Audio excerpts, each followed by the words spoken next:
We talking about hip hop, R&B, battle rap, pop culture, sports. We talking about relationships, whatever you want to talk about. We talking about, yo, I am the opening act. I am the headliner. I'm the after party. I am all of those. Yo, it's your boy DJ King Tech. You know what I'm saying? Got the hood classic in the back. Good old boys in the hood. Back with another blog. You know what I'm saying? Again, I told you I was going to be doing this a little more often. Bored. It's a Friday. You know what I'm saying? Work is work. So let me get this light just a little bit here. Hold on 1 second. Get it together. One second.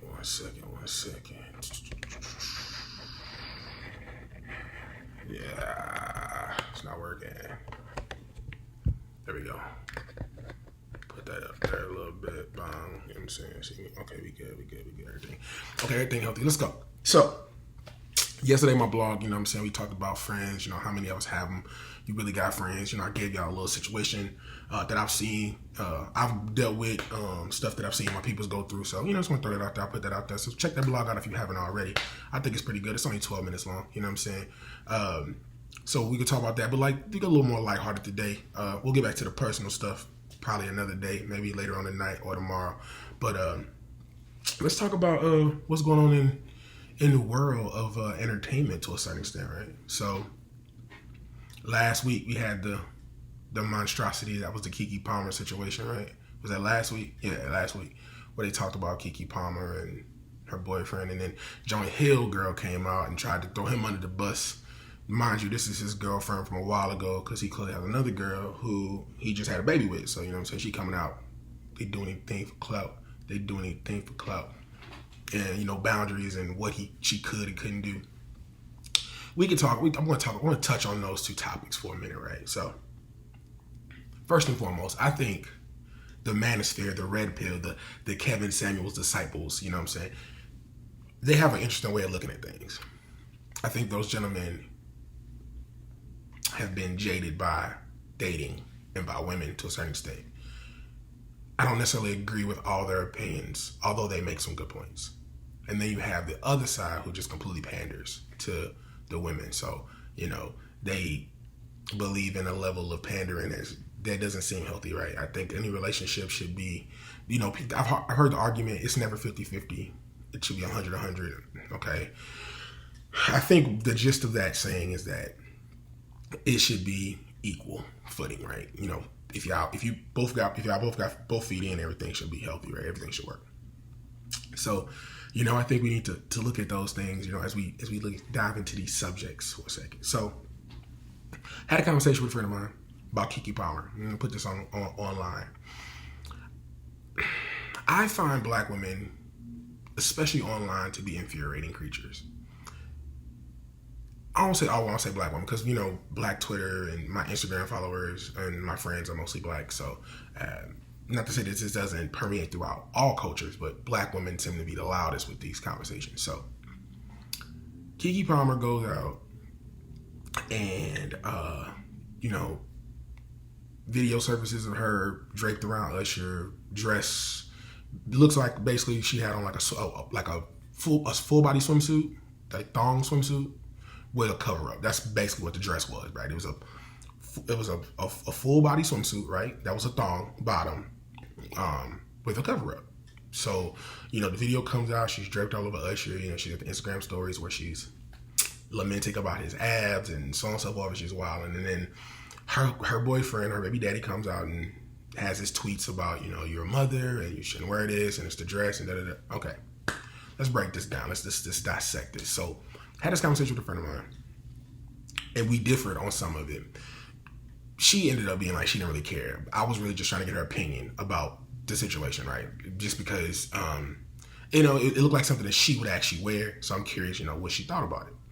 And, you know, she made some comments regarding, you know, of course, it's don't police what women wear and da-da-da and all this other stuff, right? And that's fine. You shouldn't police what a woman wears. She want to wear, it's cool.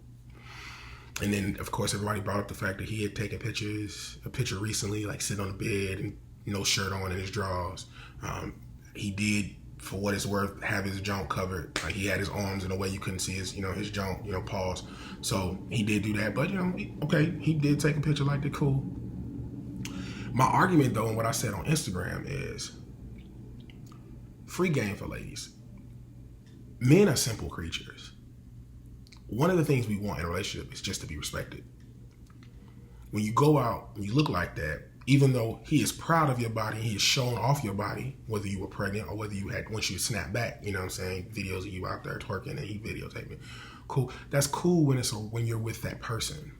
You were outside, looked like a girl's trip. One of the things we couldn't agree on was that I assumed that he wasn't in the same state. But she was assuming that he saw when she left the house. Me personally, unless they live in Vegas and I don't know where they live at, I'm probably going to venture to say that it was a girl's trip. She was going to the Usher concert. He was at home with the baby, chilling. He's probably already feel a little bit inferior to her because she's this well-known star and getting more popular based on her snapback because she's been out everywhere on Good Morning America and all these other, well, daytime TV and all these other things because she did what a lot of women want.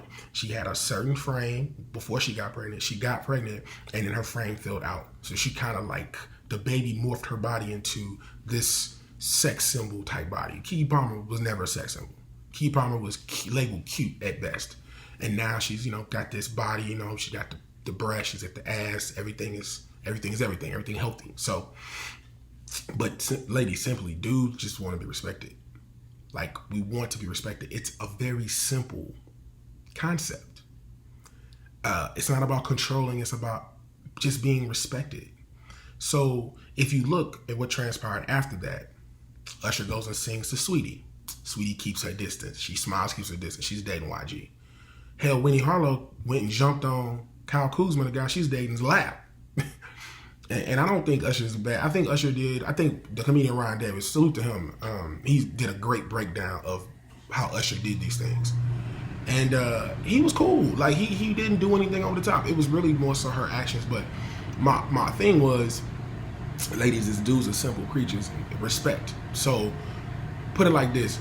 If you wouldn't do the same way a woman will tell a guy who's outside at a bar, if you wouldn't do it in front of your lady, don't do it when she's not here. The same thing. If you wouldn't have behaved that way or worn that dress around with your man there, then you shouldn't do that. That's a simple rule of thumb.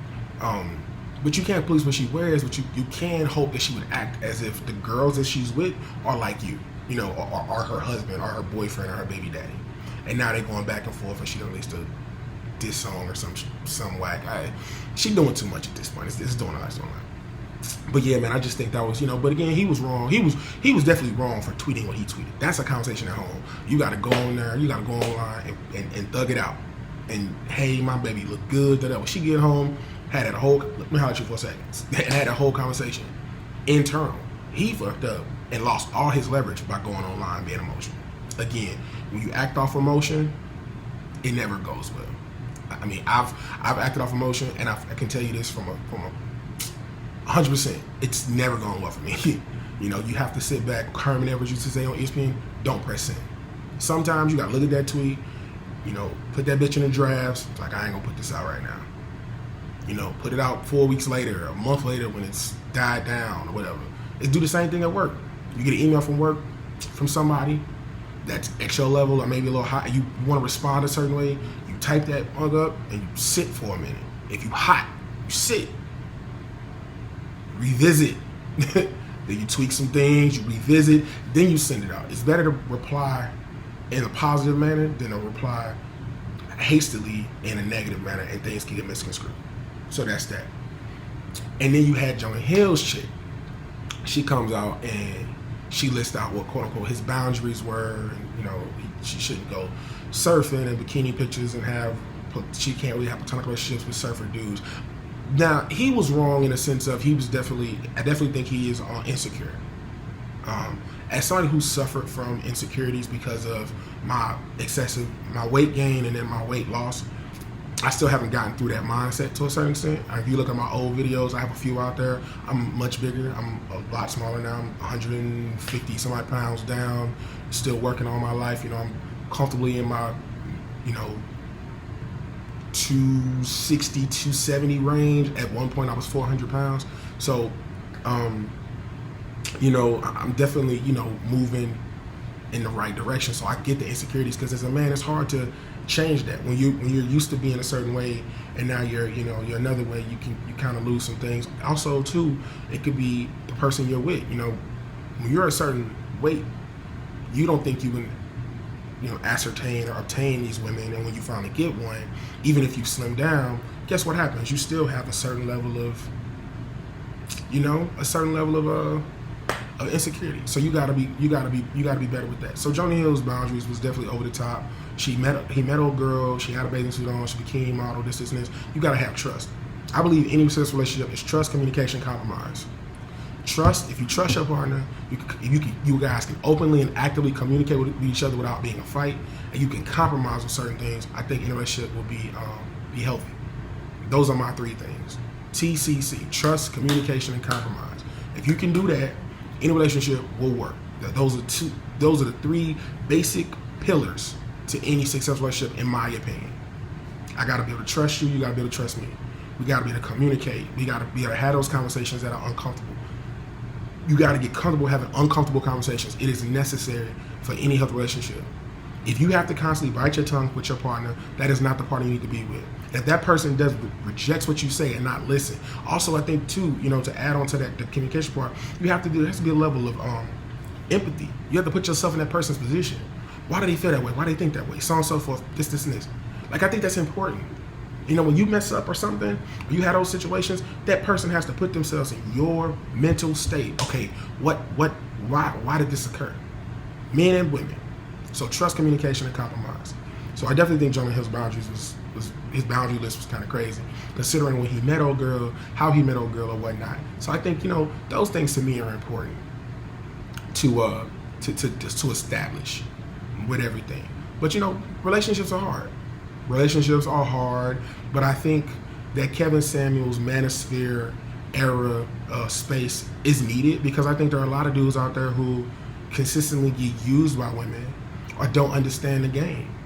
The game has changed in a lot of ways. And like I said, I've said this previously, I'll say it again, the game is very simple, guys. It's very simple. Your most valuable commodity is your assets, your money. And a woman's most valuable asset to her, or her most valuable commodity to her, is her body. So the game is this. The game is simple. Who can get what from who without giving up what? Giving up their asset or giving up their commodity, what they hold dear. So if you're a man, can I get sex with this woman and spend the least amount of money? And if I'm a woman, can I get the most money out of this man with not giving up my body? That's the simplest game, dog. It's literally it's a commerce business. So you have to be dating, man. I'm telling you, I'm concerned for my children. Dating, just looking at the landscape of everything and listening to my friends talk, it's nasty work out here. It's nasty work, man. I think too, one of the things I'm thinking about too is like, I talked about this on a demo blog I was doing just to make sure my setup was why I wanted it. Was Melissa Ford brought up on the Joe Budden podcast how she went on a disaster date. And in that disaster date, she talked about, they asked her, why did she take so long, to like a month and a half for her on this date? So why did it take so long? And she was like, well, I really didn't like dude. And Parks asked a question and they didn't make her follow up on it. They kept over talking her and I was so mad. But why did you go on a date if you didn't really like dude? Answer that question for me, ladies. I'm curious. Why do you entertain men if you don't actually find them attractive or you want to be with them in any way, shape, form, or fashion? Whether it be an intimacy way, a physical way, a relationship way. Why? Why allow a man to wine and dine you, spend bread, if you have no intentions? Even if the dude realizes after the first date this is going nowhere, why even do it? Why accept a drink from a guy at a club if you have no thought process that you want to be with him or that you can see yourself talking to him in some capacity? Because ultimately he's buying that drink because he finds you attractive.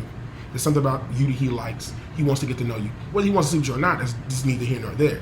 That probably is the case, but he's still doing it for X. But my thing is, if you don't find him attractive, because the theory is every woman knows within the first 10 minutes if they want to see you or not.